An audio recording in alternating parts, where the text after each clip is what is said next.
২০২২ বিশ্বকাপের অবিস্মরণীয় ফাইনালে ফ্রান্সকে হারিয়ে ৩৬ বছর পর বিশ্বকাপ জিতেছিল আর্জেন্টিনা।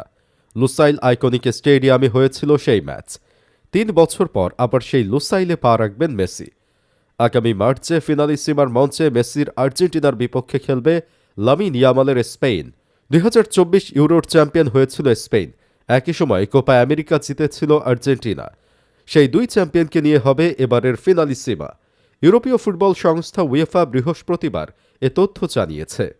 এই ম্যাচটি দুই মহাদেশের চ্যাম্পিয়নদের লড়াই। উয়েফা ও দক্ষিণ আমেরিকার ফুটবল সংস্থা কনমেবল ২০২১ সালে এই আয়োজন আবার চালু করে।